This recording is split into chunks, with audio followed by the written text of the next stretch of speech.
आज की कहानी है गंवार पति।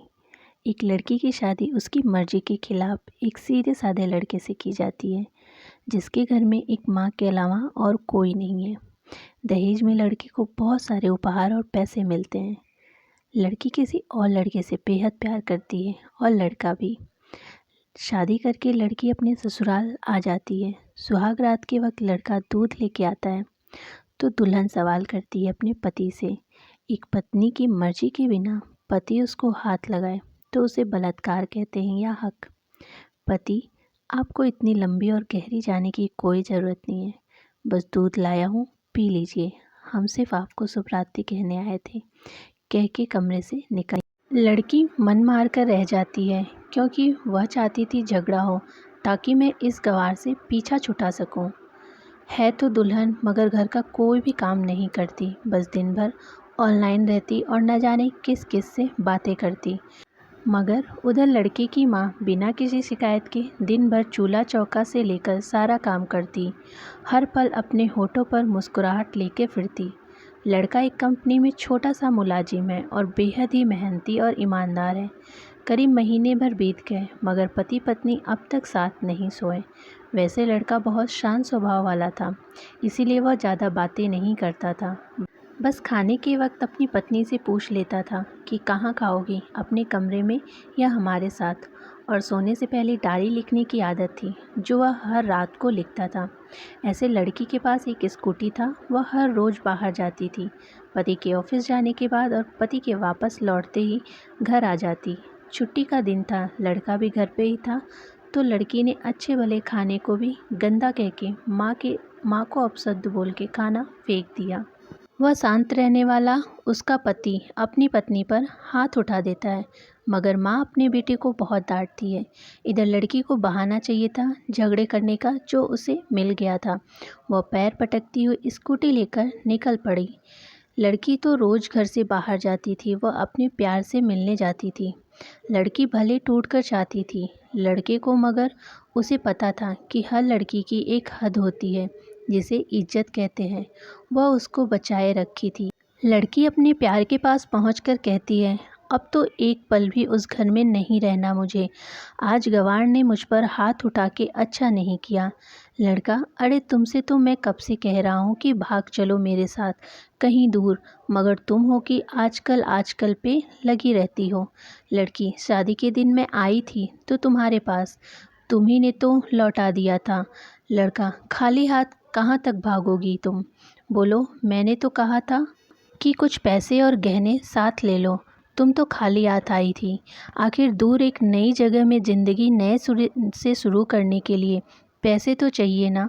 लड़की, तुम्हारे और मेरे प्यार के बारे में जानकर मेरे घर वालों ने बैंक के पासबुक और एटीएम और गहने सब रख लिए थे, तो मैं क्या लाती अपने साथ? हम दोनों मेहनत करके कमा भी तो सकते थे। लड़का, पहले इंसान सोचता है फिर काम करता है, खाली हाथ भागेंगे तो ये इश्क का भूत 2 दिन में उतर जाता है, समझी? और जब भी तुम्हें छूना चाहता हूँ, बहुत नखरे हैं तुम्हारे, बस कहती हो शादी के बाद। लड़की, हाँ, शादी के बाद ही अच्छा होता है ये सब, और सब तुम्हारा तो है।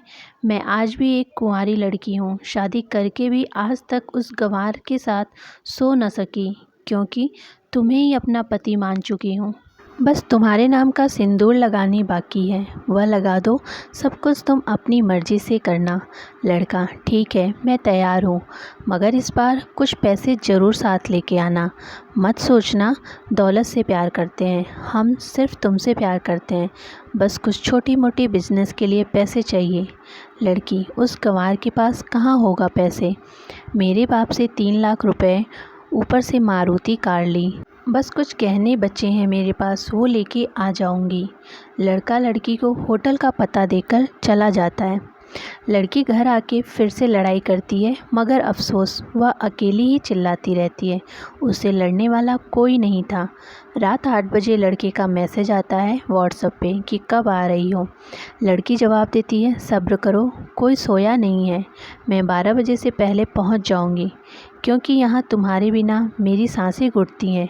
लड़का, ओके, जल्दी आना। मैं होटल के बाहर खड़ा रहूँगा, बाय। लड़की अपने पति को बोल देती है कि मुझे खाना नहीं चाहिए, मैंने बाहर खा लिया है, इसीलिए मुझे कोई परेशान न करे। इतना कह के दरवाज़ा बंद कर लेती है अंदर से। तब तक पति बोलता है कि वह अलमारी से मेरी डायरी दे दो, फिर दरवाज़ा बंद कर लेना, हम में से कोई परेशान नहीं करेगा। लड़की दरवाज़ा खोले बिना कहती है कि चाबियाँ दे दो अलमारी की, लड़का तुम्हारे बिस्तर के पैरों तले चाबी है। मगर लड़की दरवाज़ा नहीं खोलती बल्कि ज़ोर ज़ोर से गाना सुनने लगती है। बाहर पति कुछ देर दरवाज़ा पीटता है, फिर हार कर लौट जाता है। लड़की ने बड़े ज़ोर से गाना बजा रखा था। फिर वह अलमारी खोल के देखती है, जो उसने पहली बार खोला, क्योंकि वह अपना सामान अलग रखती थी। अलमारी खोलते ही हैरान रह जाती है। अलमारी में उसके अपने पासबुक, एटीएम कार्ड थे, जो उसके घर वालों ने छीन के रखे थे। खोलकर चेक किया तो उसमें वह पैसे भी ऐड थे जो दहेज में लड़के को मिले थे, और बहुत सारे गहने भी, जो एक पेपर के साथ और उसकी मलकियत लड़की के नाम थी। लड़की बेहद हैरान और परेशान थी। फिर उसकी नज़र डायरी पे पड़ती है और वह जल्दी से वह डायरी निकाल के पढ़ने लगती है। लिखा था, तुम्हारे पापा ने एक दिन मेरी माँ की जान बचाई थी अपना खून देकर। मैं अपनी माँ को बेहद प्यार करता हूँ, इसीलिए मैंने झुककर आपके पापा को प्रणाम करके कहा कि आप ये अनमोल एहसान कभी नहीं भूलूंगा। कुछ दिन बाद आपके पापा हमारे घर पर आए तुम्हारे रिश्ते की बात लेकर, मगर उन्होंने आपकी हर बात बताई हमें कि आप एक लड़के से बेहद प्यार करती हो।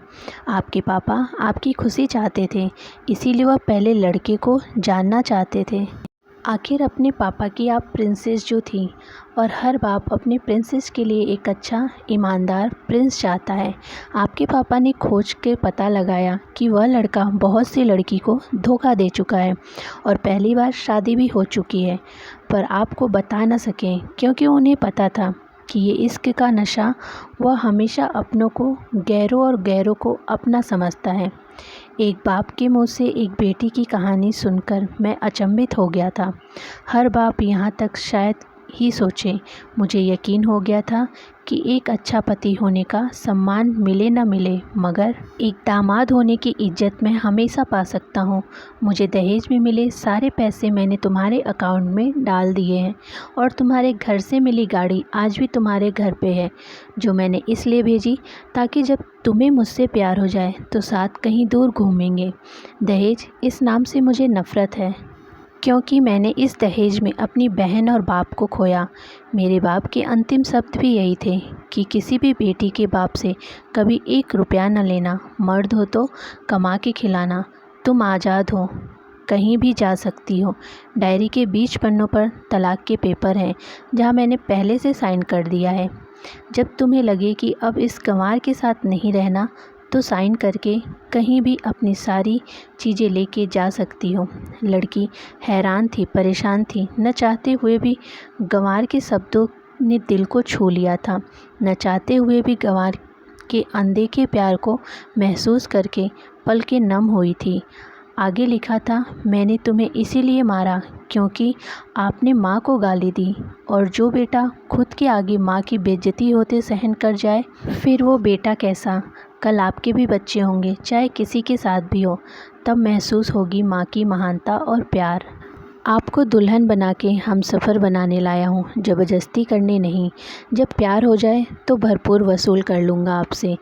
आपकी हर गुस्ताखी का बदला हम शिद्दत से लेंगे। हम आपसे, अगर आप मेरी हुई तो हम बेपनाह मोहब्बत करके, और किसी और की हुई तो आपके हक़ में दुआएं मांग के। लड़की का फ़ोन बज रहा था, जो वाइब्रेशन मोड पे था। लड़की अब दुल्हन बन चुकी थी। पलकों से आंसू गिर रहे थे। सिसकते हुए मोबाइल से पहले सिम निकाल के तोड़ा, फिर सारा सामान जैसा था वैसे रख के न जाने कब सो गई, पता नहीं चला। सुबह देर से जागी, तब तक गंवार ऑफिस जा चुका था। पहले नहा धोकर साड़ी पहनी, लंबी सी सिंदूर डाली अपनी मांग में, फिर मंगलसूत्र, जबकि पहले एक टिकी जैसा साइड में सिंदूर लगाती थी ताकि कोई लड़का ध्यान न दे, मगर आज 10 किलोमीटर से भी दिखाई दे ऐसी लंबी और गाढ़ी सिंदूर लगाई थी दुल्हन ने। फिर किचन में जाके सासू माँ को ज़बरदस्ती कमरे में लेके तैयार होने को कहती है और अपने गंवार पति के लिए थोड़े से नमकीन, थोड़े से हलवे, चाय बना के अपनी स्कूटी से सासू माँ को ज़बरदस्ती बिठाकर फिर रास्ते में सासू माँ को पति के ऑफिस का पता पूछकर ऑफिस पहुँच जाती है। पति हैरान रह जाता है पत्नी को इस हालत में देखकर। पति, सब ठीक तो है ना माँ? मगर माँ बोलती इससे पहले पत्नी गले लगाकर कहती है कि अब सब ठीक है, I love you forever. Office में लोग सब खड़े हो जाते हैं और दुल्हन कहती है कि मैं इनकी धर्मपत्नी हूँ, बनवास गई थी, सुबह लौटी हूँ, अब 1 महीने तक मेरे पति ऑफिस में दिखाई नहीं देंगे। ऑफिस के लोग, दुल्हन क्योंकि हम लंबी छुट्टी पे जा रहे हैं। पति बोलता है, पागल दुल्हन, आपकी सादगी और भोलेपन ने बनाया है। सभी लोग तालियां बजाते हैं और दुल्हन फिर से लिपट जाती है अपने गंवार से, जहां से वह दोबारा कभी भी छूटना नहीं चाहती। बड़े कड़े फैसले होते हैं कभी कभी हमारे अपनों की, मगर हम समझ नहीं पाते कि हमारे अपने हमारी फ़िक्र खुद से ज़्यादा करते हैं। माँ बाप के फ़ैसलों का सम्मान करें, क्योंकि ये 2 ऐसे शब्द हैं जो आपको हमेशा दुनियादारी से ज़्यादा प्यार करते हैं। तो कहानी कैसी लगी? अच्छी लगी हो तो वीडियो को लाइक, शेयर एंड सब्सक्राइब ज़रूर कीजिएगा। धन्यवाद।